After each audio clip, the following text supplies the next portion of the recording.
I'm Anthony Harper here with Senator Steven Thayne, a senator here for Idaho, and it's wonderful to meet with you, Senator Thayne, about topics of our Idaho curriculum.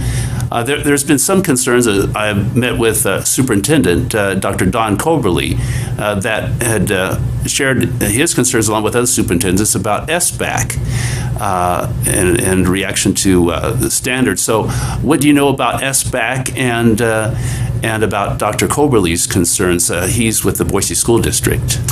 Yes, Dr. Coberly is quite well respected in the education circles in Idaho. And he basically says that the SBAC test, which takes up to 5 hours long, 5 hours to take the test, doesn't give them any useful information to inform instruction.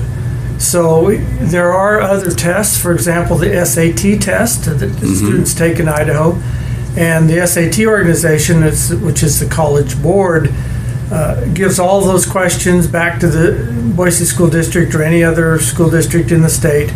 What tests the students get correct, what test questions they answering correctly, and what percentages. And so it's very helpful, whereas the SBAC test takes too long and doesn't give helpful information. Now, SBAC stands for, once again? Smarter Balanced Assessment Consortium.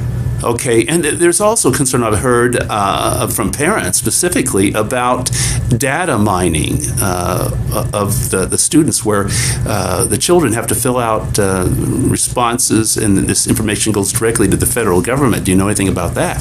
I don't think that's necessarily the case, though that door, I think, is open. I don't think that's happening right now, but it could. So we're a little concerned about the SBAC there. In fact, we should be concerned about this data mining at all sorts of different levels. Even when you go to a website, you're tracked. So It should be an ongoing concern. Yeah, I just talked with a couple of parents here recently that said that it was still going on, where their child had to fill out a response to, that goes directly to the federal government. They were asking questions about their home life, the makeup of their home, their family, and this was a Twin Falls parent, and that's disturbing. I'm not sure that's going on, but I'm not going to say it's not. But we are concerned about that. One of the things that Dr. Coberly says of the Boise School District, that the SBAC test basically tells you what students are poor, because poor students tend to be frustrated sooner. They have frustration in their life.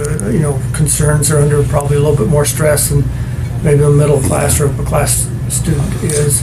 So it really doesn't help test or help find out how the students are doing academically as much as frustration levels. So there's quite a few of us that are wanting to create a strategy over the next 2 or 3 years to move to some other sort of assessment away from the SBAC, which is given in grades 3 through 8 and one time in high school. Now, SBAC was or is part of Common Core that was presented to Idaho?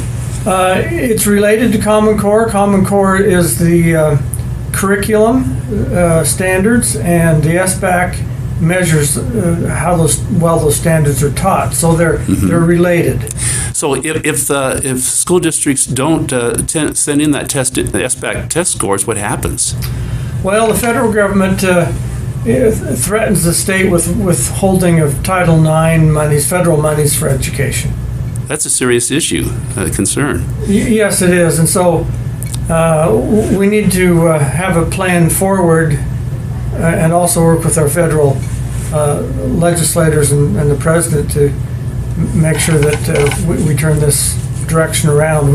Education is a state issue and should be a state issue. There's no opt-out for parents that don't see that it violates maybe conscience issues of the SBAC. The parents that don't go along with this, what happens to them? Actually, nothing. They can opt out if they want. They might not be told that but they are not forced to take this test. Okay. Or their students aren't. Okay. They will get pushback from principals and different things, but you need to stand your ground as parents. So some parents could feel intimidated by the principals about that. Yes, and I think we're moving a better direction than we were 2 or 3 years ago. There's been a lot of pushback. There's getting some flexibility, but we need to keep pushing. And parents that register concerns are actually helpful in this effort, in a respectful way. Governor Otter and the previous director of public schools for Idaho, Tom Luna, signed a document put in effect Common Core after the legislature left town. Do you know anything about that? Oh, they did that several times, and I don't know all the dates, but I do know Superintendent Ybarra. About 15 or so days before she took her oath of office, Tom Luna did sign a 3-year contract with the SBAC organization. Okay, and there's other concern that parents that I've met with here recently about other parts of the curriculum. I did see a textbook recently that was presented and used in the Middleton School District about Islam, but I have no knowledge of any textbook that would introduce people to Christianity, the history of Christianity, or any other religion. Do you know anything about that? Islam textbooks? Well, the Islam, the teachings of various different social type issues isn't necessarily associated with the Common Core. That's been an ongoing concern that parents have had for many decades, and Common Core hasn't made it any better, but it's not necessarily caused by Common Core. It's more the culture of public education. Ultimately, we need to get resources in the hands of parents so they can make choices to go to a school, either a private school or any other type of school. If they don't agree with what's being taught, we need to empower parents. At some point, we can't have this always be a political decision, a political fight. Right. Parents need to be able to make the choice of what's best for their student. Mm-hmm. Well, some parents see that this Islam textbook is related to Common Core, but I know there is views on different sides of the issue, along with human sexuality textbooks. Some parents concerned about the normalization of homosexuality. I know that's been a hot issue for a lot of people. And here in Idaho, homosexual marriage is allowed, but not all the legislators are all that excited about that.